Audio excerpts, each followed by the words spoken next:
roll call. Here. Brian here. Then here. Gusty here. Eric here.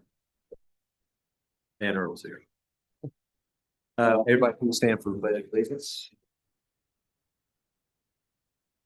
Pledge allegiance to the flag Of the United States of America. To the republic for which it stands, one nation, under God, indivisible, with liberty and justice for all.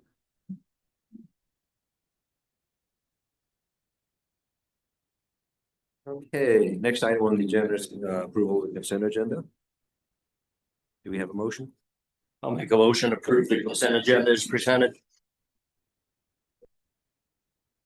we have a second? Second. Oh, that's right. Here you. Thank you, Kate.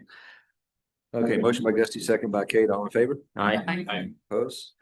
Next, we have approval of the regular agenda item. Right here. Any amendments going on? Okay. I'll make a motion to approve the agenda. I'll second that. Motion by Eric, second by Gusty. All in favor? Aye. Opposed? Is there any board member that has a conflict of interest on any item on the agenda tonight? All right. Next is our public comment section. If there's any citizens either here or online that would like to address the board on any item that's not on the agenda, please raise your hand if you're online. And if not, I'm sure Smith will have something to say. Just kidding.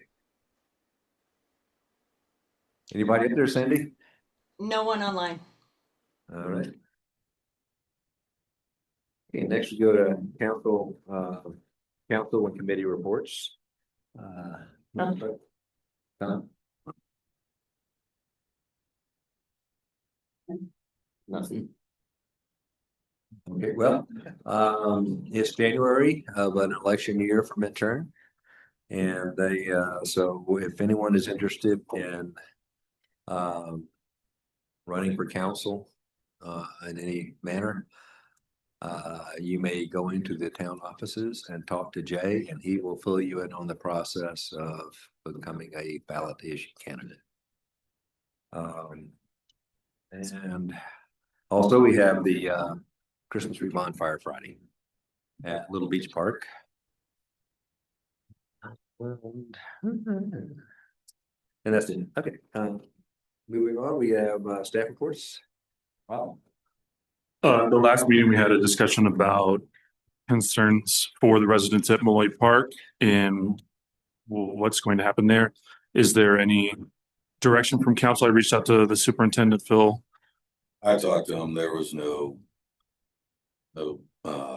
eviction notice. None of that transpired. Yeah, because our timeline is pretty out there. I don't think they're gonna, from the last conversation I had with the planner or town planner Madison, nothing till 27.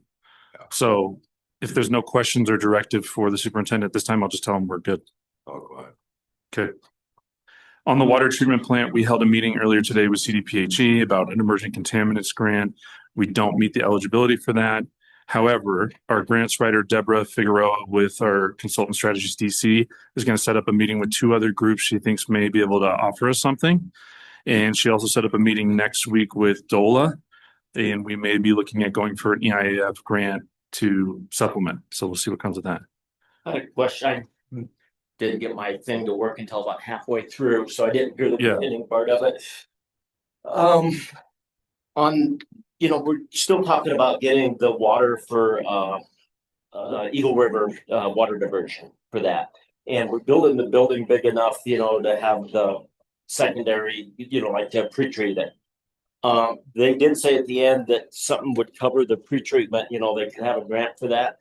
I just was wondering if we could check with Jared to make sure that we are able to upgrade down the road, and maybe down the road that grant money would be available, and then we can pay to do the pre-treatment in there for the Eagle River water and get a grant to cover that.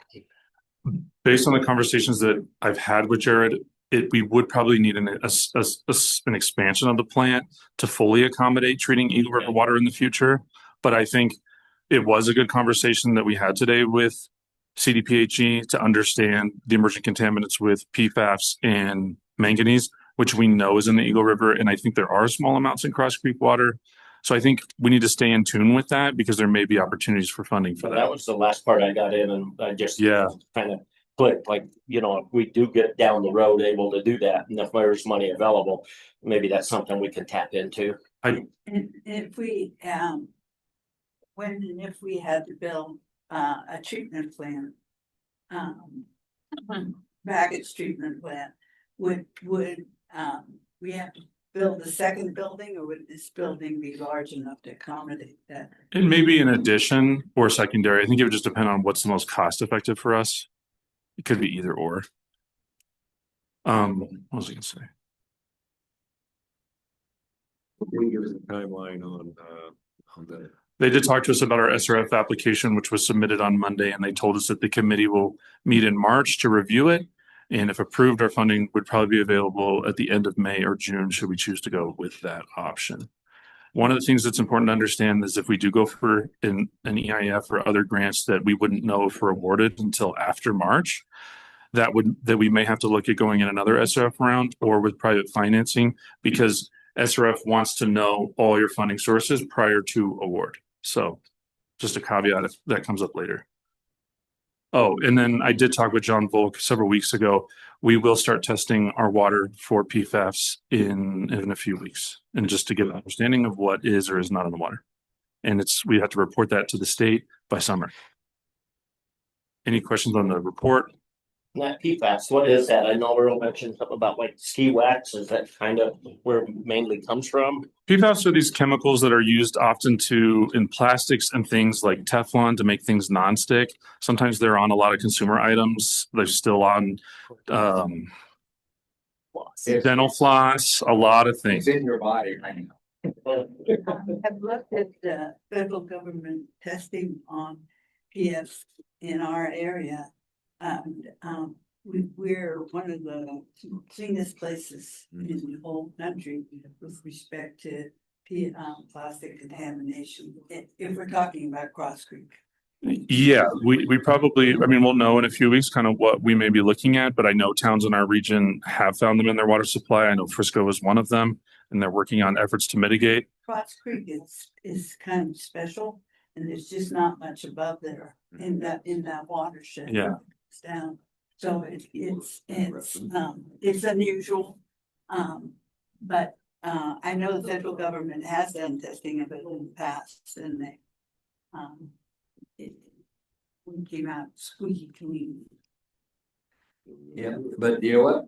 I read an article where they said that PFAS is now in rainwater. Yeah. It's kind of like. So I think we'll probably need that ability at some point in the future. Any other questions on the report or anything going on? Concerns? Okay, great.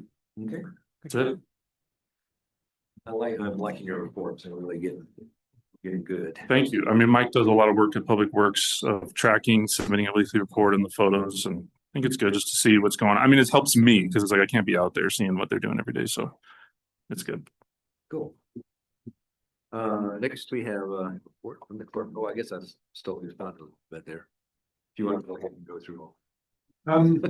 Yeah, as you alluded to, we have an election coming up. The election is April 7th, 2026. It is a ballot election. It's not a mail ballot. So we have electioneering going on here. And if you want, you can get an absentee ballot very simply. And I'll hand it to you or mail it out or whatever. But April 7th, there will be voting in here. So I'm looking for judges. If anybody knows somebody that has 12 to 15 hours to spend. Probably know somebody. Too late, so I've already got it. Okay. In the memo that I put in the packet, there are 4 seats open. There's the mayor's seat. It's a 2-year seat. So Earl's up for election. And then the 3 council members are Lynn, Kate, and Brian. Brian's currently in a 2-year term. This will move it to the 4-year term and keep us the staggered 3-3 every election. Again, the packets are available. They became available on Monday, January 6th. They are due back at 4 p.m. on the 26th of this month. So you only have 20 days to do it. You need 10 signatures and they're hard to get. I always tell people to get more because you often need more. Just as a little background, the council is paid a position. It's $400 per month plus $200 for each additional meeting of more than two. And then the mayor is $800 and $400 for each additional meeting. Yes. I have packets ready and I'm looking at the three that are, up if you guys want. I've got the packet, you can get it filled out. For everybody, even those listening, there are several places that require a notary. Bring it in. We've got notaries here. I don't mind doing it. And usually if you give it to me, Cindy will notarize it. If you give it to her, I'll notarize it. And then we have a spare. Madison is also a notary if we need. So if anybody's got any questions.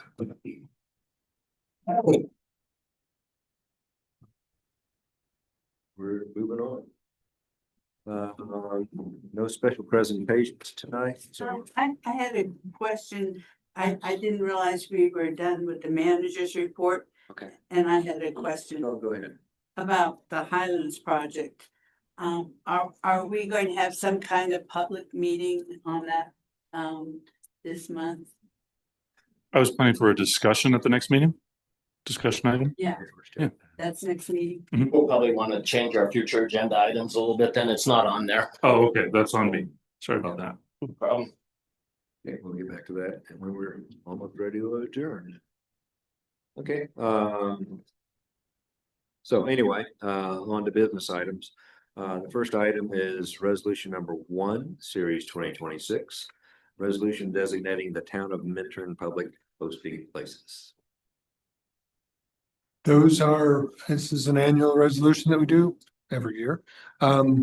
The posting spots are the bulletin board out on 302 Pine Street, the one that's on 303, 301, whatever it is, Boulder Street, and then on the website. Gotcha.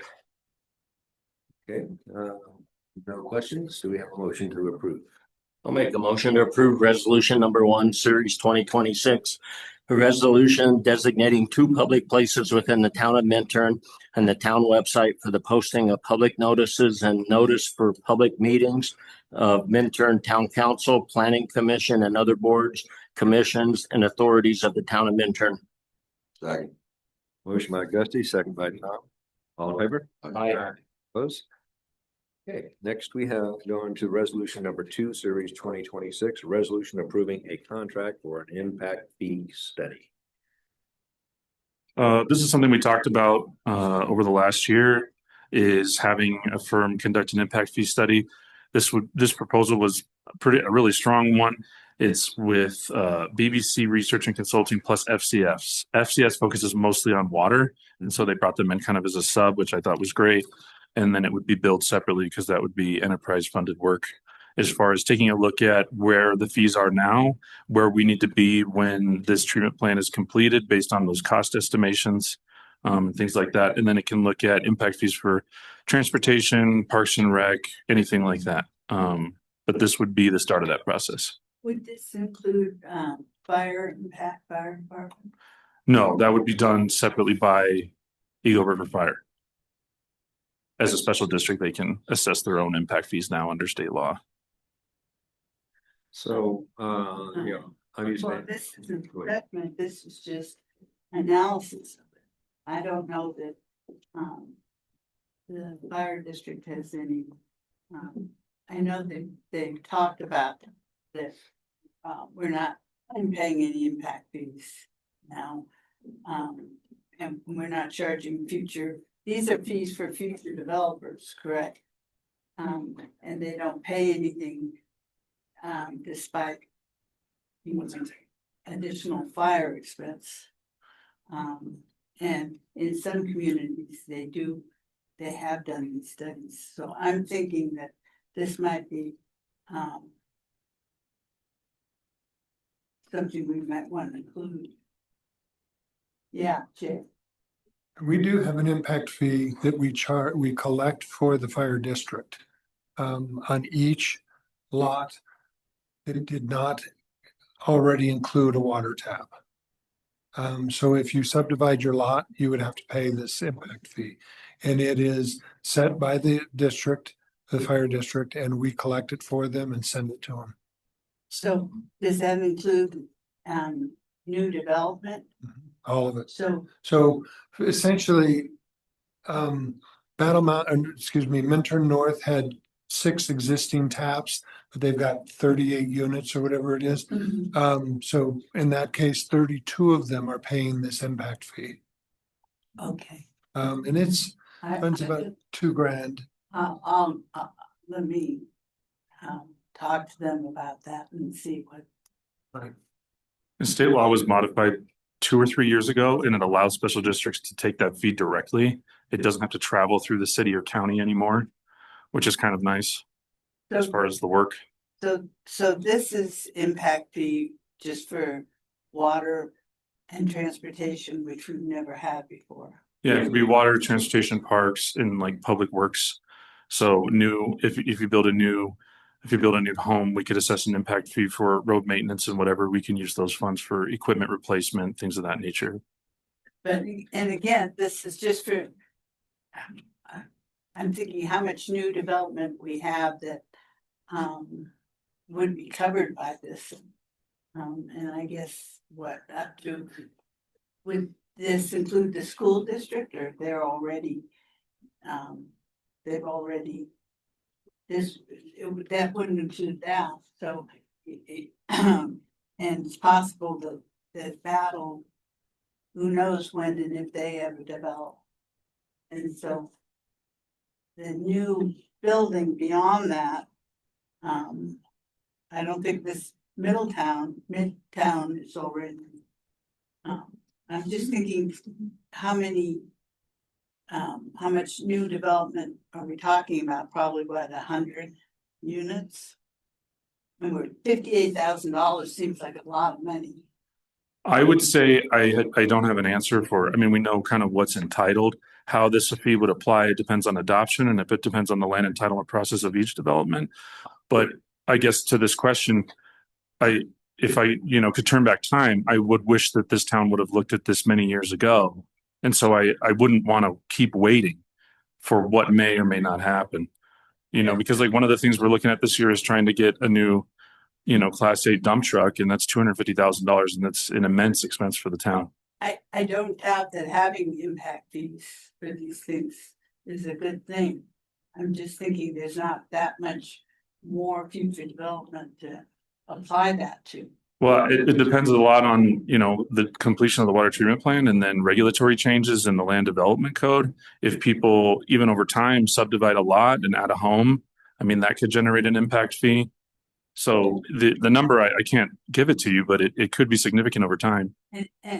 And I'm wondering why, and this is my ignorance, but it seems like a lot of money, the 58,000.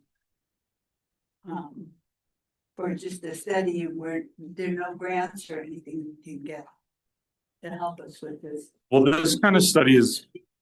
And by the time we actually apply it, the numbers might not be,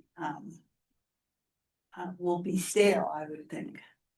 Well, one of the things about this is a little different than a typical, like a planning study or something like that, because one of the important things that a study like this must do, it must establish that rational nexus, basically that Nolan-Dolan Supreme Court test case, that there's a rational nexus between the fee that you're charging and the impact that development's creating.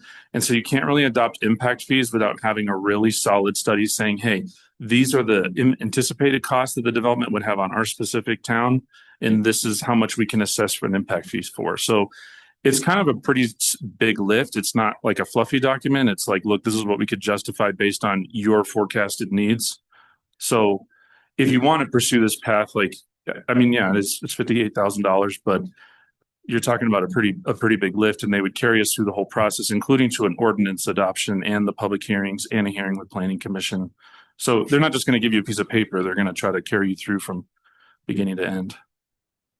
You know, I noticed 11,000 of it was for the water, just for the water. You mentioned that. 2 years ago, we just changed the impact fees. We went from like 14,000 up to 30. You also mentioned that there had to be some rationale for that. I'm wondering if we had rationale for that. In the SGM study, I'm sure you did. Yeah. I just think given we're They came back with from it. Yeah, I just think that this is going to be really important, especially, you know, for like if a development of any significant size approaches us in the future, the town residents are paying the burden for this $11 million, $12 million water treatment plant. I just want to make sure that if new people are coming online, they pay their fair share that the residents have already had to pay. And I don't think we've really forecasted for that. When we went through that process, like Mike would not have let us go forward with. No, I don't think so. He didn't. I was just trying to make sure that we were good on it. Yeah. Yeah, and I, just going through the documents, this is a good firm. I mean, their process is really together. They spent a lot of time really looking at our specific context, and that was kind of impressive. And on the other, there's also benefits for this too. Because I've learned from being on the core transit board that the better run the organization is, and they're doing professional standards type stuff, it makes it a lot easier for a town to get grants. When they look at your processes and everything, they say, "Oh, these guys are solid," and this might be a good municipal town to invest in. I have a question. It seems to me the impact of a tiny bit of development could be staggeringly different than the impact of a very large development. In terms of the per unit impact. And That could be something they uncover during their. Study. That could be something they uncover during study. They kind of addressed that in the proposal. If you on the and me and Cindy was one of the evaluators, and we talked about that. There's two different approaches to developing an impact fee. I'm trying to, what's the exact term? Impact fee calculations and methodology.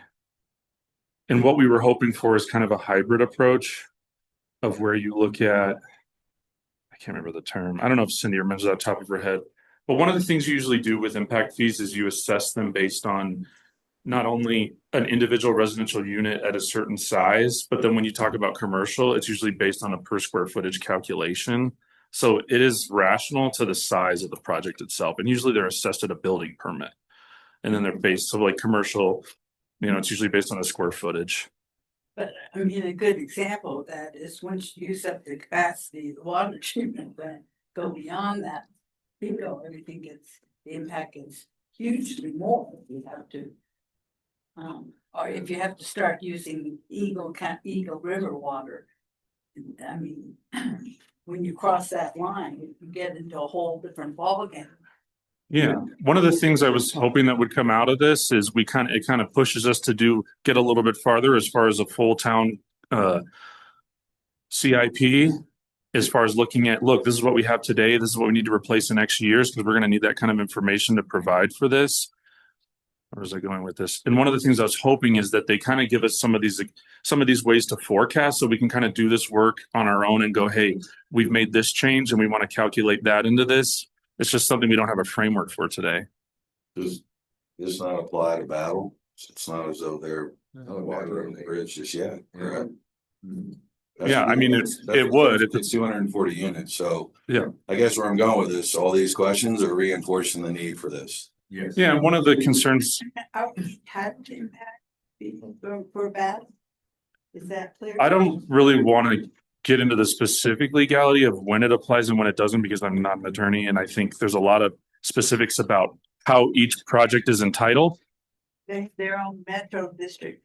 True, but again, that's the whole point of the study is to pull out all the detail and all these questions in regards to just what you said, crossing the line when we transition to different water source.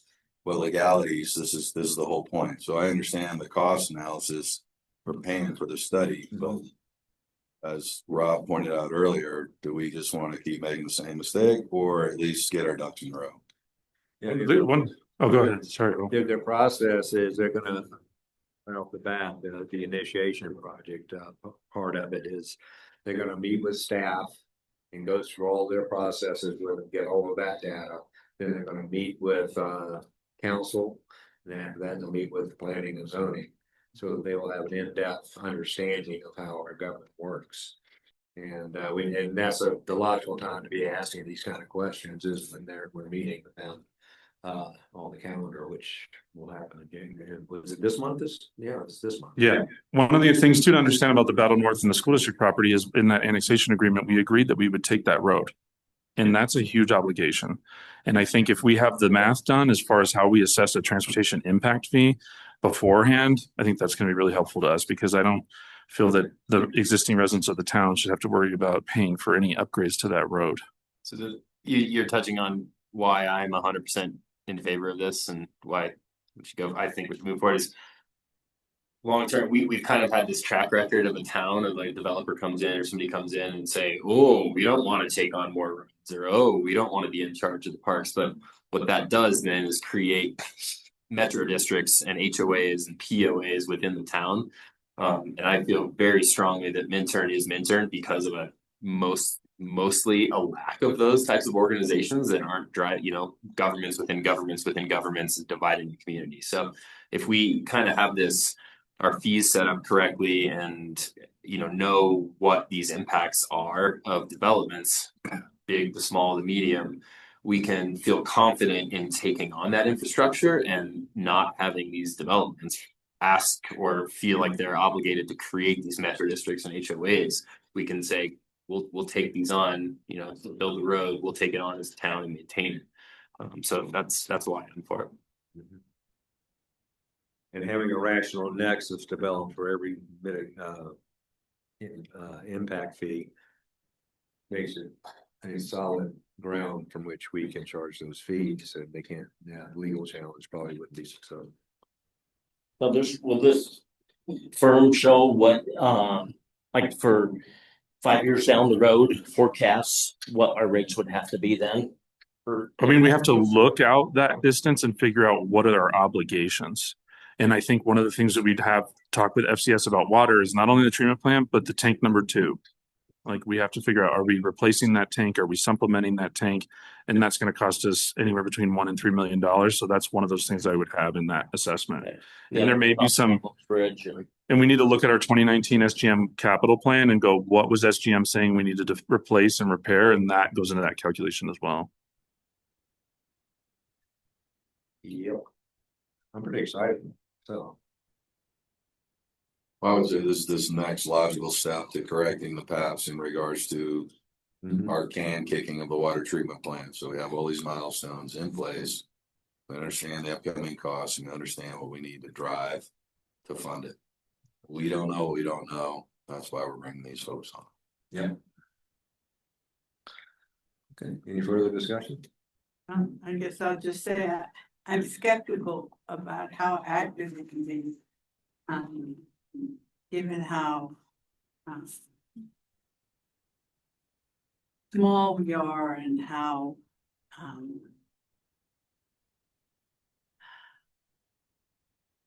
difficult it is to forecast our growth, but I won't oppose it. I mean, I see the logic, and certainly it would be a great idea if we if it does produce some reliable data that we can use to more fairly assess costs in future development.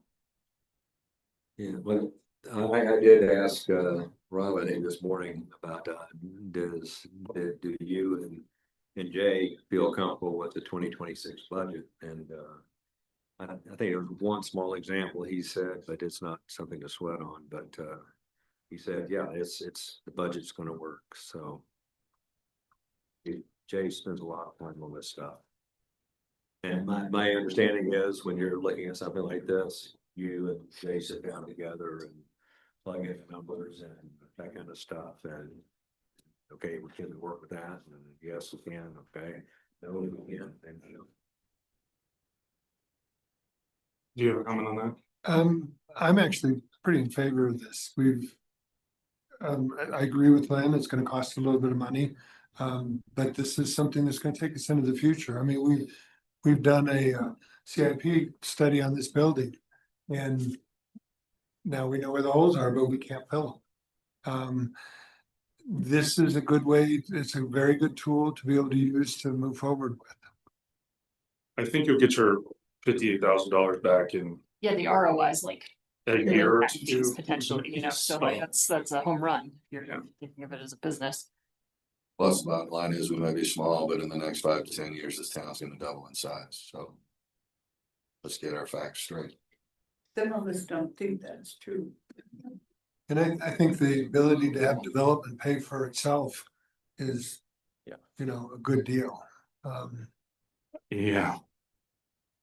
Okay, well, with that said, yes, do we have a motion? I'll make a motion to approve resolution number 2, series 2026, resolution authorizing the award of a professional services contract for a comprehensive impact fee study.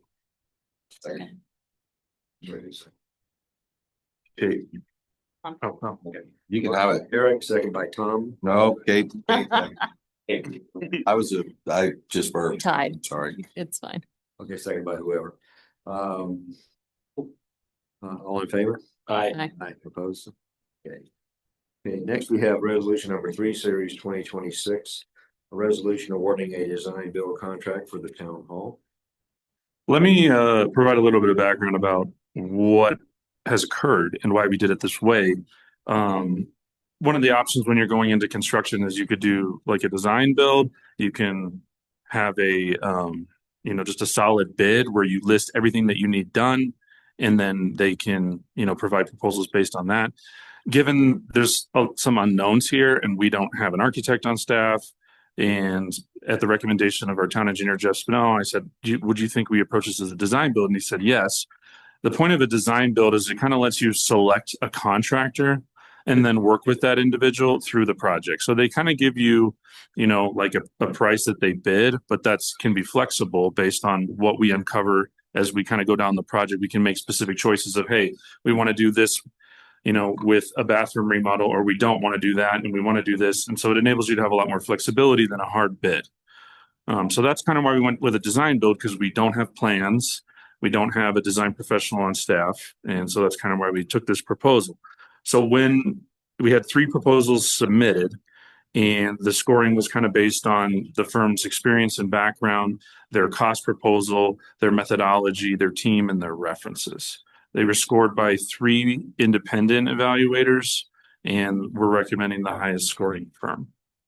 Is there any questions or comments about what you have before you? And what were the 3 bids? As far as the total price, Yeah. the highest bid was from North Peak Construction for $387,000, $761.27. The next one was $133,365.10 from Coleman Custom Homes. And the lowest bid was $84,500 from Eric Heron. And Eric's the guy who remodeled the manager's house. So, Eric had did 2 projects for us recently that were pretty low cost, so we didn't go through a full bid. And that was, we had to get a bathroom remodeled because of water damage, and then some of the improvements to the 3-bedroom apartment. yeah. Yeah. Okay. I have a question on the apartment heating and cooling system improvement. It shows installing a heat pump. Now, is that for all the apartments? Is that for just the one that we're remodeling?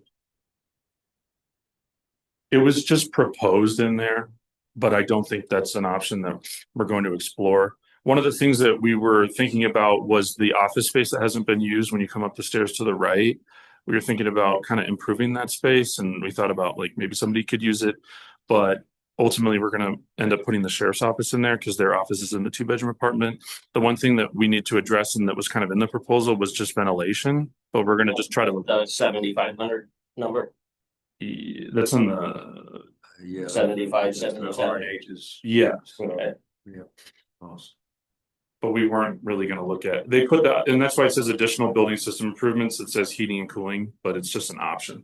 I don't think it's something we're gonna explore. So technically the 133 plus probably the 775 for helping the ventilation and the rest of the building. Yeah, and I would hope that we could kind of work that down a bit.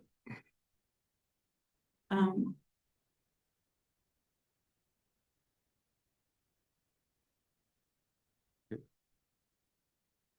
So what we're basically doing is, if we took the middle bid, pay $133,000 to put the apartment back to what it was before we took it apart.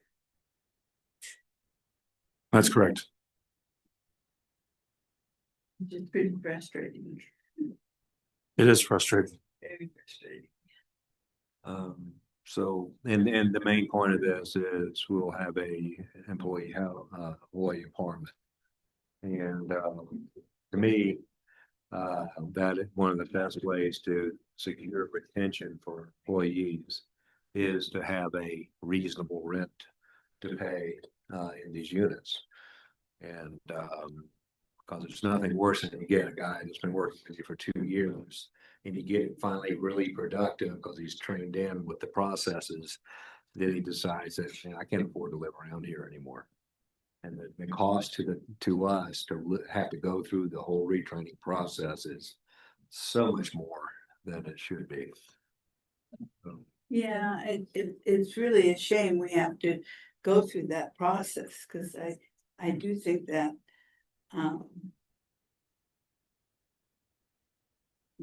contractors, when they have to put everything into it, and they don't know what's there and they're remodeling it, they bid it much higher.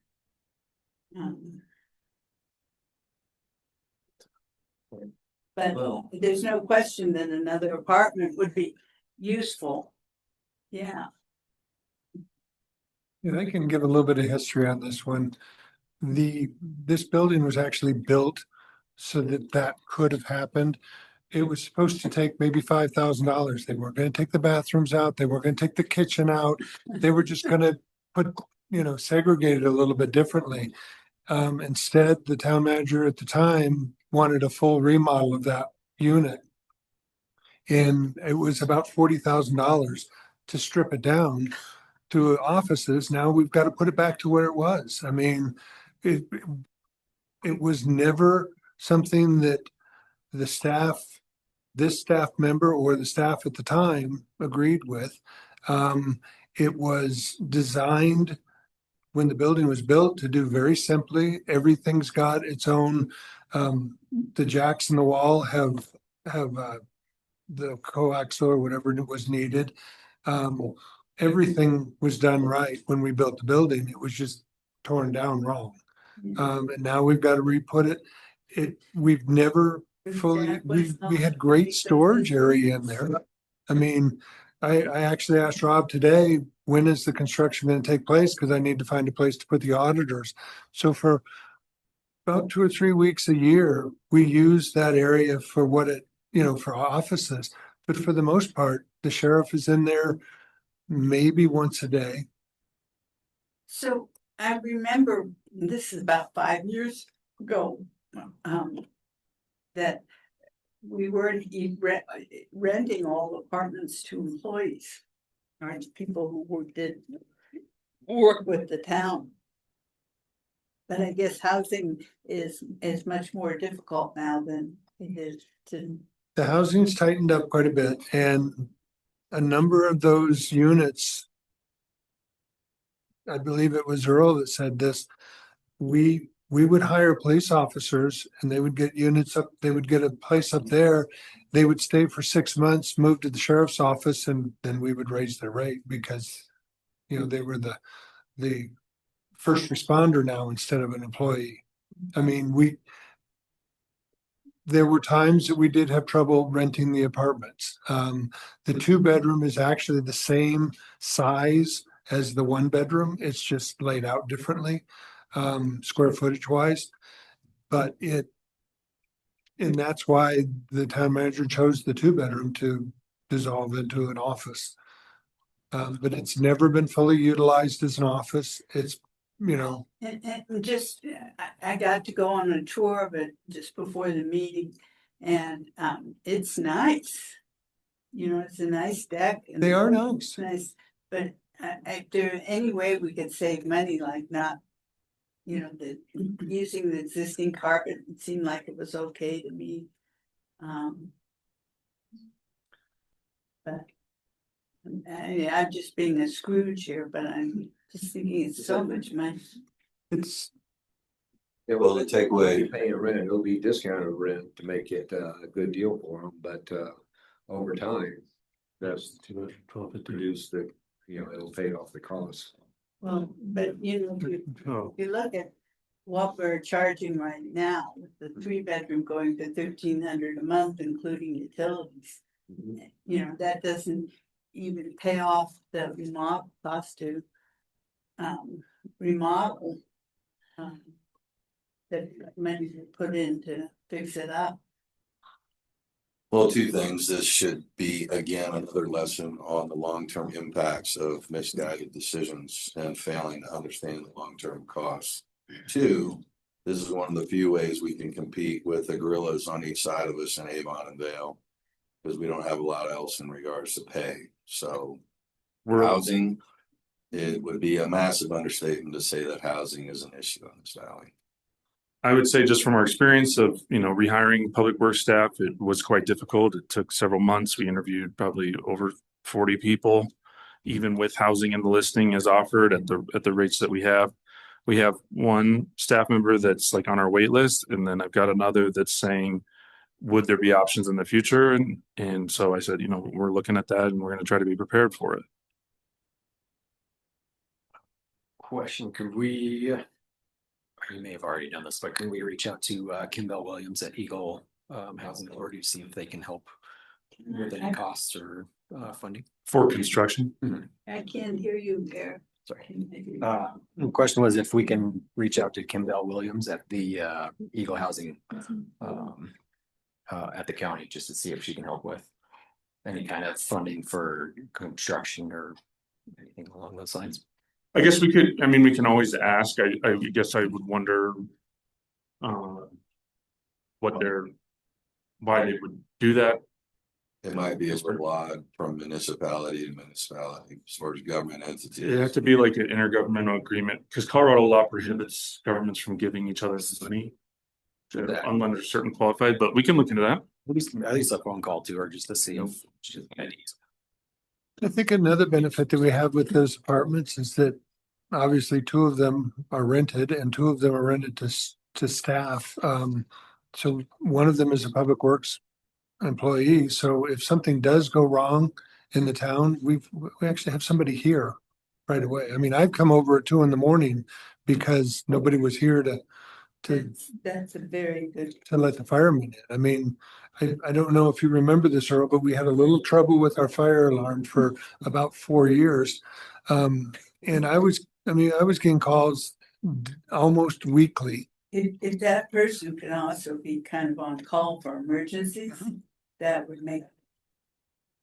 Then I think we're getting way ahead. that super makes sense that we Good. provide them with the house. We had a fire sprinkler leak so the last week or the week before. Yeah. So they put us on fire watch, and so Kevin and Grant watched and woke up every hour to make sure the building was on fire. So having people here, it does help. I think if you offered any entity in this valley an additional employee housing unit for $100,000, they'd bite your arm off. Yeah. So, for that cost, the cheapest if possible employee housing solutions, and I mean it's a number, I get it, but like this is a need, and I applaud you for being creative and finding like ways like this, because I totally get it. It's I mean, we can keep talking about it, but it's a foregone conclusion. Yeah, Unless you want to bring up a binding resolution that lasts 50 years, then nobody can make a moron decision that we're.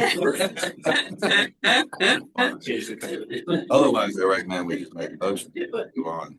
So the original prices were 8, 9, and 1,000, 1, 2, and 3 bedroom. And they didn't change for, You mean 800? they didn't change for decade. It was like 10, 12 years before we even considered looking at them. And the whole impetus of this was having a place for our employees to land. That's a nice place. Yeah, you've got to live next to the town hall, and yes, you have to live above the post office, but the intent was to give a benefit to the I was employees. surprised how nice it was. Yeah. Somebody, The deck overlooking the back there, and it's actually, it's a nice view. It's nice. not to belabor the discussion, but it's like somebody in the nineties was like really moving this town places and they made a lot of good decisions. And this building was one of them. With adding this other unit instead of just using it for storage, that gives us a good percentage too, as far as what we have for employees and what we have for housing. You know, it puts us up around the 40% mark. That's pretty good. Yeah, that was landing started, what was that committee they started with? That was the Vision Committee. Visioning Committee, yeah. And it was Milhone and Stu. And, I'll make a motion to approve resolution number 3, series 2026, a resolution authorizing the award of a design build contract in town hall apartment reconversion and building systems improvement project. I second. Oh, We can have this little chitter chat All in after the meeting. I, We can. Opposed? No.